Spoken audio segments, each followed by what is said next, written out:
అందరికీ నమస్కారం. ముందుగా అందరికీ శ్రీరామనవమి శుభాకాంక్షలు. జగదాభిరాముడు, సుగుణాభిరాముడు శ్రీరాముడు. ఈ రోజున శ్రీరామనవమి పండుగని ప్రజలందరూ ఎంతో సంతోషంగా జరుపుకుంటూ ఉన్నారు. ఆ శ్రీరాముని గుణగణాలు ఈ రోజున ప్రపంచవ్యాప్తమవుతున్నాయి. శ్రీరాముడిని తలుచుకోగానే చెడుపై మంచి సాధించిన విజయం గుర్తుకొస్తుంది.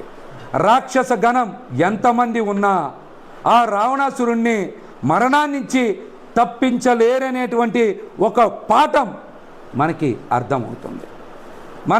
అర్థమవుతుంది. ప్రజల్ని పాలించాలంటే ప్రజల ఆలోచనల్ని, అవసరాలని అర్థం చేసుకోవాలి తప్ప మన ఆలోచనల్ని ప్రజల మీద రుద్దడం కాదన్న విషయం తెలుసుకోవాలి. రామరాజ్యంలో పేదవాడికి అందినటువంటి విలువని గుర్తు చేసుకోవాలి. రామరాజ్యంలో సాధారణ వ్యక్తి మాటల్ని పరిగణలోకి తీసుకున్నటువంటి రాజుని గుర్తు చేసుకోవాలి. మాట కోసం 14 ఏళ్ల వనవాసం చేసినటువంటి రామయ్య మనకి స్ఫూర్తి అవ్వాలి. ఏది పడితే అది హామీ ఇచ్చాక గెలిచాక చూద్దాంలే అనే నాయకులకి రాముని తత్వం ఎప్పటికీ అర్థం కాదు. ఈరోజు మన రాష్ట్ర రాజకీయాల్లో ఇలాంటి రామాయణమే నడుస్తుంది. రామరాజ్య పాలన అంటే సీఎం జగన్మోహన్ రెడ్డి గారు చేసేటువంటి ప్రజారంజక పాలన మనందరికీ కూడా గుర్తొస్తుంది. ఇచ్చిన మాట ప్రకారం గత పాలకులు రాష్ట్ర ఆర్థిక పరిస్థితిని దెబ్బతీసిన, 2 ఏళ్ల పాటు కరోనా ప్రజల జీవితాల్ని అల్లకల్లోలం చేసిన, ప్రజల జీవితాల్ని స్తంభింపజేసిన సంక్షేమ పథకాలు మాత్రం ముఖ్యమంత్రి జగన్మోహన్ రెడ్డి గారు కొనసాగించినటువంటి వైనాన్ని మనం గుర్తు చేసుకోవాలి. ఇంటింటికి మనిషిని పంపి మన యోగక్షేమాలు తెలుసుకొని మనకి మంచి చేసిన సీఎం జగన్మోహన్ రెడ్డి గారిని మనం తప్పక అభినందించి తీరాలి. ఆకాశాలని అంటే పెద్ద పెద్ద బిల్డింగులని నిర్మాణాలు చేయడం కన్నా ప్రజల అవసరాలు ముఖ్యం అనుకునే జగన్మోహన్ రెడ్డి గారు లాంటి నాయకుడిని మనం నిత్యం గుర్తుపెట్టుకోవాలి. ప్రజల అవసరాల్ని, ప్రజలకి ఇబ్బందులు ఉన్నప్పుడు వారికి అండగా నిలబడేటువంటి జగన్మోహన్ రెడ్డి గారి పాలనని ప్రతి సామాన్యులు గుర్తుపెట్టుకోవాల్సినటువంటి ఒక మంచి సమయం అని కూడా ఈ సందర్భంగా రాష్ట్ర ప్రజలందరికీ కూడా తెలియజేస్తున్నాం. మరొక పక్కన మాట ఇచ్చి గెలవగానే మేనిఫెస్టోని డిలీట్ చేసే పార్టీలు, అసలు ఎందుకు వచ్చామో ఏం చేస్తామో కూడా వాళ్ళకే తెలియని పార్టీలు అధికారం కోసం జెండాలు జత కట్టి వెనకున్నటువంటి కారణాలను మనందరం కూడా ప్రశ్నించాలి. ఈ ఎన్నికలు రామ రావణ యుద్ధం.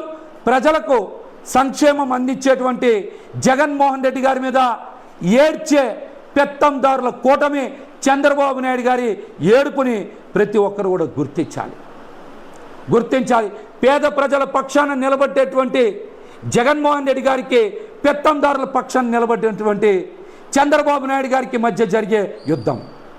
అందుకే ఈరోజు రాష్ట్రంలో ఈ జరిగే ఎన్నికల్ని రావణ యుద్ధంగా మనందరం కూడా అభివర్ణిస్తూ ఉన్నాం.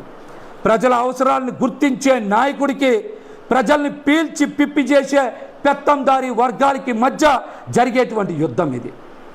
మనందరికీ తెలుసు, ప్రజల అవసరాలను గుర్తించి వారికి అవసరాలకు అనుగుణంగా పాలించేటువంటి నాయకుడు జగన్మోహన్ రెడ్డి గారు.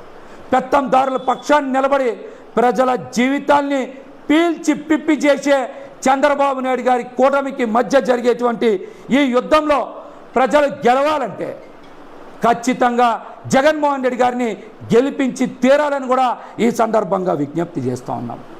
సామాజిక సమానత్వాన్ని పాటించి నాయకుడు తన సామాజిక సమానత్వాన్ని పాటించే నాయకుడికి, అదేవిధంగా తన స్వార్థాన్ని కోసం సమాజాన్ని బలిపెట్టే చంద్రబాబు నాయుడు గారికి లాంటి నాయకులకి మధ్య యుద్ధం. ఒక్క మాటలో చెప్పాలంటే తన వ్యక్తిత్వాన్ని నమ్ముకున్నటువంటి నాయకుడు జగన్మోహన్ రెడ్డి గారికి వ్యక్తిత్వమే లేని 10 మందిని పోగేసుకొని మరి గుంపులాగా వస్తున్న చంద్రబాబు నాయుడు గారికి మధ్య యుద్ధం. పేదలు గెలవాలన్నా, పెత్తందారులు ఓడాలన్నా ఖచ్చితంగా పేదల పక్షాన నిలబడినటువంటి జగన్మోహన్ రెడ్డి గారిని ఖచ్చితంగా ఈ రాష్ట్ర ప్రజలు గెలిపించాలి. మీకు మంచి జరగాలన్నా, రామరాజ్యం లాంటి పాలన, జగన్మోహన్ రెడ్డి గారి జనరంజక పాలన ఈ రాష్ట్రంలో ప్రతి కుటుంబానికి అందాలన్నా ఖచ్చితంగా జగన్మోహన్ రెడ్డి గారిని రాష్ట్ర ప్రజలందరూ కూడా ఆశీర్వదించాలి. ఖచ్చితంగా మరొకసారి వారిని ముఖ్యమంత్రి చేసి తీరాల్సినటువంటి బాధ్యత మనందరిపైన ఉందని కూడా గుర్తించాల్సి, అదేవిధంగా గెలిపించాల్సింది మాత్రం మీ కుటుంబంలో మంచి జరిగిందా లేదా అని చూసుకునేటువంటి ప్రజలు మాత్రమే అని కూడా ఈ సందర్భంగా నేనైతే విజ్ఞప్తి చేస్తూ ఉన్నాను. జగన్మోహన్ రెడ్డి గారు ప్రతి సందర్భంలో మాట్లాడుతూ ఉన్నారు, మీకు మంచి జరిగి ఉంటే, మీ కుటుంబంలో ప్రతి ఒక్కరికి మంచి జరిగి ఉంటే ఖచ్చితంగా మీ బిడ్డ జగన్మోహన్ రెడ్డి గారిని ఆశీర్వదించండి, గెలిపించండి అని ఒక దమ్మున్న నాయకుడిగా మాట్లాడుతూ ఉన్నారు.